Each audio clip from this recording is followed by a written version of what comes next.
Hello everyone, welcome back to my channel. हमने पीछे genetics पढ़ लिया है, बायोटेक्नोलॉजी कंप्लीट कर लिया है, बायोटेक्नोलॉजी एंड एप्लीकेशन भी हम देख चुके हैं, जो चैप्टर हमने कल ही खत्म करा है। अब हम जो आगे पढ़ेंगे वो हम पढ़ेंगे रिप्रोडक्शंस, कि रिप्रोडक्शन क्या होता है, उसकी वेरिएशंस क्या होती है, इसी के साथ इनके क्या इंपॉर्टेंस होते हैं, और हम फर्दर इसके टाइप्स पढ़ेंगे, रिप्रोडक्शन के कितने टाइप्स होते हैं, और पर्टिकुलर ऑर्गेनिजम्स के अंदर, प्लांट्स के अंदर अपन डिफरेंट टाइप ऑफ रिप्रोडक्शन देखेंगे। तो आज हम बेसिकली क्या देखेंगे कि रिप्रोडक्शन क्या होता है, प्लस उसके क्या क्या इंपॉर्टेंस होते हैं। इसी के साथ हम देखेंगे कि वेरिएशंस क्या होते हैं और वेरिएशंस के क्या क्या इंपॉर्टेंस होते हैं। रिप्रोडक्शन की मैंने एक छोटी सी डेफिनेशन आप लोगों को जेनेटिक्स की क्लास में समझाई थी। रिप्रोडक्शन क्या होता है, पेरेंट से ऑफस्प्रिंग का प्रोड्यूस होना, ठीक है, या फिर किसी भी लिविंग ऑर्गेनिज्म से एक नए ऑर्गेनिजम्स को प्रोड्यूस करना। इस प्रोसेस को मैं क्या कह दूंगी, रिप्रोडक्शन। एक पेड़ से दूसरा प्लांट बन रहा है, हम इंसान से बच्चे बन रहे हैं, एनिमल एक नए बच्चे को जन्म दे रहा है, ये सारा प्रोसेस क्या है, ये सब रिप्रोडक्शन ही है ना। तो हम क्या लिख देंगे रिप्रोडक्शन के अंदर, रिप्रोडक्शन। तो हम बोलेंगे the process of giving birth to new offspring by parents, या अपन कह दे living organism,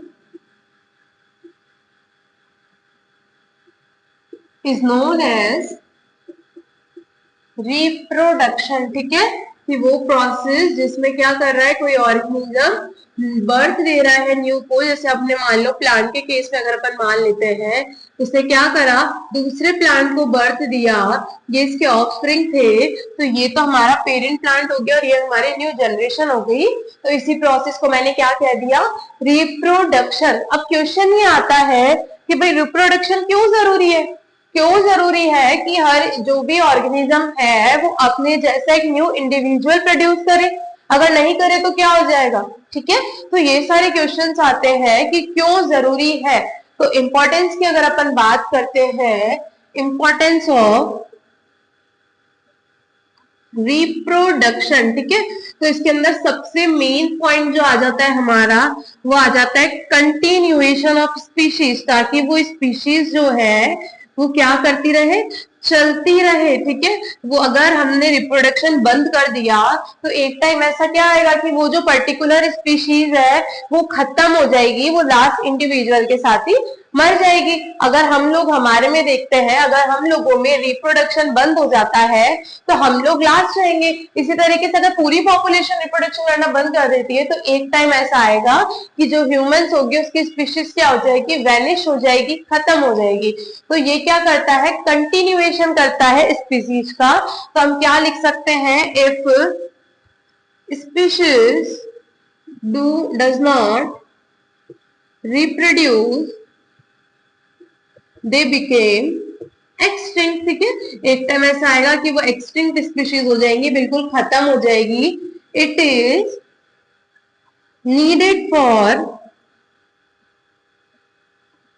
continuation of particular species in environment. ठीक है, कि हर एक स्पीशीज एनवायरमेंट पे रहे, उसके लिए क्या जरूरी है हमारा, species in an environment, reproduction जरूरी है। ठीक है, एक पॉइंट तो हमने ये देख लिया। दूसरे की अगर अपन बात करते हैं कि क्यों जरूरी है, दूसरा पॉइंट आ जाता है जेनेटिक इनहेरिटेंस। इसका मतलब ये है कि अगर कोई कैरेक्टर्स है वो पेरेंट से बच्चे के अंदर जा रहे हैं, वो किसके थ्रू जा रहे हैं, रिप्रोडक्शन के थ्रू ही जा रहे हैं ना। तो दूसरा जो इसका इंपॉर्टेंट रोल होता है वो क्या हो जाएगा, जेनेटिक इनहेरिटेंस। जेनेटिक इनहेरिटेंस में हम क्या लिख देंगे, it help in the transfer of character from parent to the offspring. ठीक है, तो सेकंड पॉइंट मैंने क्या बोल दिया, जेनेटिक इनहेरिटेंस, जिसके अंदर हमने क्या देखा, it help in transfer of character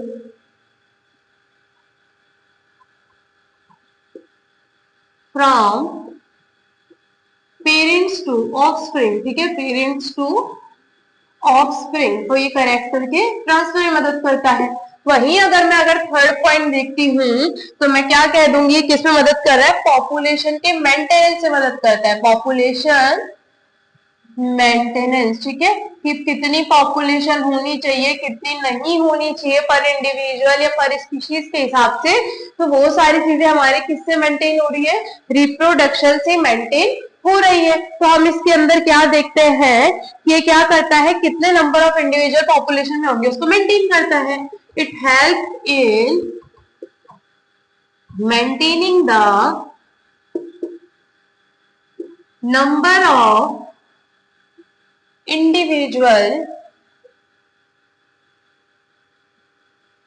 in an population, ठीक है, तो ये क्या करेगा, किसी पर्टिकुलर पॉपुलेशन के अंदर कितने इंडिविजुअल्स रहने चाहिए कि वो उस पर्टिकुलर स्पीशीज को मेंटेन कर सके, उन सब चीजों के लिए क्या रहेगा, हमारे लिए जरूरी रहेगा। तो 3 पॉइंट हमने क्या देखे, कंटिन्यूएशन करेगा, जेनेटिक इनहेरिटेंस करेगा, पॉपुलेशन को मेंटेन करेगा, फोर्थ हो जाएगा क्या, evolution and variation, evolution and variation. तो इन्होंने बोला कि हर इंडिविजुअल जो होता है उसके अंदर पेरेंट्स का, दोनों पेरेंट्स का जेनेटिक मटेरियल आता है ना, तो उसके अंदर कुछ ना कुछ वेरिएशंस देखने को मिलते हैं। वही वेरिएशन क्या करेंगे, उसको उस पर्टिकुलर एनवायरनमेंट में सरवाइव करने में मदद करेंगे, और वो आने वाली जनरेशन में भी वही वेरिएशन क्या कर देगा, पास कर देगा।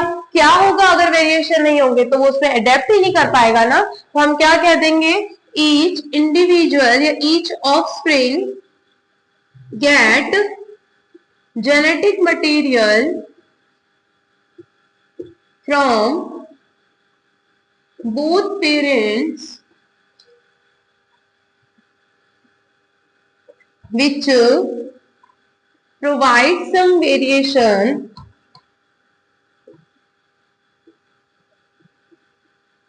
which help in adapting a new environment, ठीक है, ताकि कोई भी नया एनवायरमेंट आता है वो अपने आप को अच्छे से अडेप्ट कर लेंगे। ये क्या करते हैं, उसकी सर्वाइवेबिलिटी में इंक्रीज करते हैं। इसमें मानो हमारे पास एक रिवर थी, हम कह सकते एक पॉन्ड था जिसमें कई सारी मछलियां थी, किसी किसी के अंदर वेरिएशंस प्रेजेंट थे और किसी के अंदर नहीं थे। उन सब की आदत थी कि वो एक नॉर्मल टेम्परेचर पे सरवाइव कर पा रही थी। एकदम से ग्लोबल वार्मिंग या हम कुछ भी कह दे, किसी भी कारण से उस पर्टिकुलर एरिया का टेम्परेचर इंक्रीज हो जाता है, तो केवल वही स्पीशीज सरवाइव कर पाएगी जिसके अंदर वेरिएशंस प्रेजेंट थे, और जिसके अंदर नहीं थे वो वहीं के वहीं एक्सटिंक्ट हो जाएगी, खत्म हो जाएगी। अब जो सरवाइव कर चुकी है वो क्या करेगी, फर्दर इवोल्यूशन करेगी ना, अब वो आगे की साइड अपनी और जनरेशन को क्या करेगी, रिप्रोड्यूस करेगी। तो हमने क्या कह दिया, it help it give its variations to the next generation and help in evolution, किसमें मदद करेगी, इवोल्यूशन के अंदर मदद करेगी, ठीक है। 4 पॉइंट तो हमारे ये हो गए। फिफ्थ जो आएगा वो हमारा क्या आ जाएगा कि ये हमारे बैलेंस करेगी पॉपुलेशन के अंदर, कि भाई कितनी डेथ हो रही है, कितनी मोर्टेलिटी रेट हो रही है, तो कितने बर्थ होगी, कितनी डेथ हो रही है, वो सब हमारा क्या मेंटेन कर रहा है, रिप्रोडक्शन। तो फिफ्थ पॉइंट क्या हो जाएगा, ये बैलेंस करती है हमारी पॉपुलेशन को।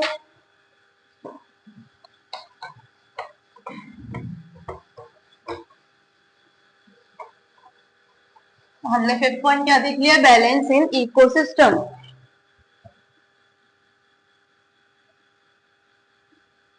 बैलेंस इन इकोसिस्टम, ठीक है, तो इसके अंदर अपन क्या कह देंगे, it maintain birth and death rate in a population, ठीक है, कितनी बर्थ रेट हो रही है, कितना डेथ रेट हो रही है, सब किस पे डिपेंड करेगा, हमारे रिप्रोडक्शन पे। तो रिप्रोडक्शन और उसके इंपॉर्टेंस तो हमने देख लिया। अब आता है हमारा वेरिएशंस क्या होते हैं। वेरिएशंस मैंने पहले भी समझा था, वेरिएशन का मतलब होता है डिफरेंसेस जो हमारे दोनों के जेनेटिक मटेरियल होते हैं पेरेंट्स के, लेकिन हम एग्जैक्टली पेरेंट्स के सिमिलर नहीं होते हैं। हमारी कुछ अगर वेरिएशन फादर में मैच कर रही है तो कुछ मदर में मैच करेगी कुछ कैरेक्टर, तो कुछ ना कुछ हमारे डिफरेंसेस देखने को मिलेगा। ठीक है, तो वही जो डिफरेंसेस हमारे ऑब्जर्व होते हैं सेम स्पीशीज के इंडिविजुअल में, उसको अपन क्या कह देंगे, वेरिएशन। तो हम क्या कह देंगे, differences observe in individuals of the same species by genetic material obtained by their parents. Their parents, ठीक है। अब इन्होंने बोला कि हमारे जो जेनेटिक मटेरियल पेरेंट्स से मिलते हैं उसी के कारण हमारे क्या होते हैं, डिफरेंसेस ऑब्जर्व होते हैं। सबकी आई शेप्स अलग होती है, कई कई की हमारी नोज शेप जल्दी कोई किसी से मैच नहीं खाती है, हमारा फेस हो गया, हमारी हाइट हो गई, तो ये हमारे कुछ ना कुछ वेरिएशंस हमें देखने को मिलते हैं। इन्हीं को अपन क्या कह देंगे, डिफरेंसेस यानी कि वेरिएशन। अब अगला क्वेश्चन आता है कि वेरिएशन क्यों जरूरी है, ठीक है, डिफरेंसेस होना क्यों जरूरी है। तो एक पॉइंट तो हमने पहले भी डिस्कस करा था, ये क्या करता है, इवोल्यूशन में मदद करता है। किसमें करेगा, इवोल्यूशन के अंदर मदद करेगा, यानी कि ऐसा ऑर्गेनिज्म जिसके अंदर बेटर वेरिएशंस प्रेजेंट है वो एनवायरनमेंट में सरवाइव कर लेगा, ठीक है, इंपॉर्टेंस ऑफ, और जिसके अंदर नहीं है उसकी क्या हो जाएगी, डेथ हो जाएगी। इंपॉर्टेंस ऑफ वेरिएशन, जिसके अंदर हमने पहला क्या देखा, ड्राइव्स इवोल्यूशन, ठीक है, जिसके अंदर हमने क्या देखा था कि जिसके अंदर बेटर वेरिएशंस रहेगी ना, बेटर वेरिएशन, वो ऑर्गेनिज्म क्या कर जाएगा, सरवाइव कर जाएगा एंड इवॉल्व करेगा। फर्दर वो अपने जैसे और ऑक्सीजन प्रोड्यूस करेगा जो एनवायरनमेंट में सरवाइव कर सके।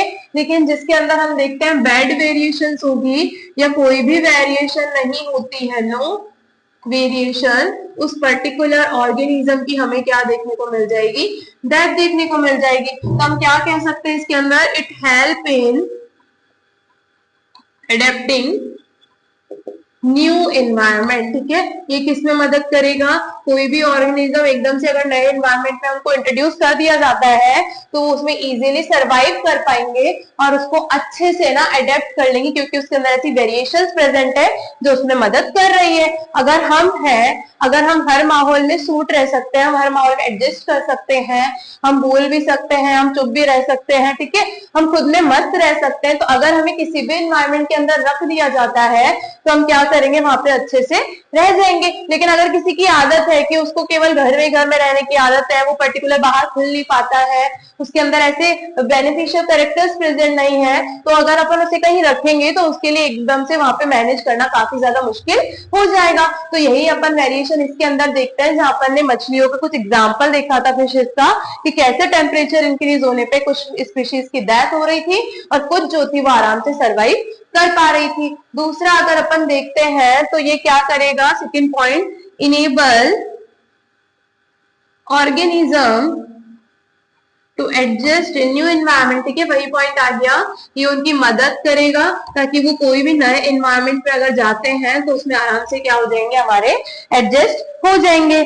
थर्ड जो आ जाता है वो क्या हो जाता है, इंक्रीज सर्वाइवल रेट, ये क्या कर देगा, उसकी सर्वाइवल रेट को बढ़ा देगा, यानी उसके जीने की जो जिंदगी होगी उसको बढ़ा देगा। मैंने क्या कहा, वेरिएशन प्रेजेंट होगा तो उस ऑर्गेनिज्म की जल्दी से डेथ ही नहीं होगी, वो हर फैक्टर्स को कंट्रोल कर लेगा, हर फैक्टर्स को टॉलरेट कर लेगा और उसके अंदर इजीली क्या कर जाएगा, हमारे सर्वाइव कर जाएगा, ठीक है। फोर्थ अगर अपन देखेंगे तो ये क्या हो जाएगा, डिजीज रेजिस्टेंट में मदद करते हैं, रेजिस्टेंट डिजीज, रेजिस्टेंट डिजीज, ठीक है, कि अगर कोई स्पीशीज है उसके अंदर कोई डिजीज थी, ठीक है।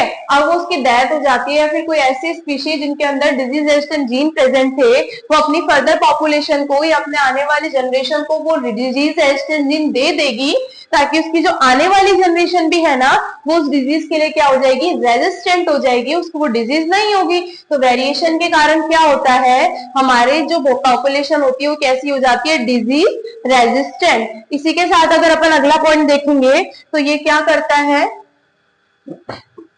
डाइवर्सिटी क्रिएट करता है, अलग अलग तरह के इंडिविजुअल क्रिएट करता है एक ही स्पीशीज के अंदर, ठीक है। तो डाइवर्सिटी का मतलब क्या होता है, अलग अलग तरह की स्पीशीज। तो हम क्या देखेंगे, अलग अलग ऑर्गेनिज्म बनाता है, तो हम क्या कहें इसमें, क्रिएटिंग डाइवर्सिटी, ठीक है। क्रिएटिंग डाइवर्सिटी में हम बोल सकते हैं अलग अलग तरह के different type of organisms form होंगे वेरिएशन के कारण। तो हम कह देंगे different type of organism form due to variation, ठीक है। अलग अलग तरह के ऑर्गेनिज्म हमें देखने को मिलेंगे। इसी के साथ ये क्या करता है, स्पीशीज को इंप्रूव करता है, इंप्रूव स्पीशीज, ठीक है। अगर वेरिएशन हमारे किसी प्लांट में वगैरह में हमें देखने को मिलेंगे तो हम क्या देखते हैं कि वो किसी भी एनवायरमेंट को टॉलरेट कर लेगी, हायर यील्ड देगी, डिजीज रेजिस्टेंट हो जाएगी।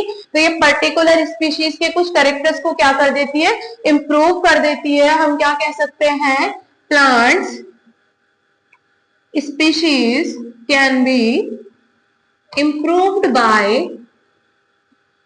वेरिएशंस, ठीक है। यह क्या करती है, हमें वेरिएशन से इंप्रूव कर देती है, which give higher yield and disease resistant plant, disease resistant plant, ठीक है। तो ये वेरिएशन के इंपॉर्टेंस से तो हमने क्या क्या देख लिया, डाइवर्सिटी क्रिएट करती है ये, इसी के साथ ये इंप्रूव करती है स्पीशीज को, इवोल्यूशन क्रिएट करती है, पॉपुलेशन के अंदर एडेप्टेशंस डालती है, ठीक है। तो ये सब चीजें हमारी वेरिएशन की थी। तो हमने रिप्रोडक्शन के इंपॉर्टेंस भी देख लिए, हमने वेरिएशन के एप्लीकेशन देख लिए, इंपॉर्टेंस देख लिए, हमने इनको डिस्कस कर लिया। ये इंट्रोडक्शन था आज का। If you like this video, like, share, comment and subscribe it. Thank you.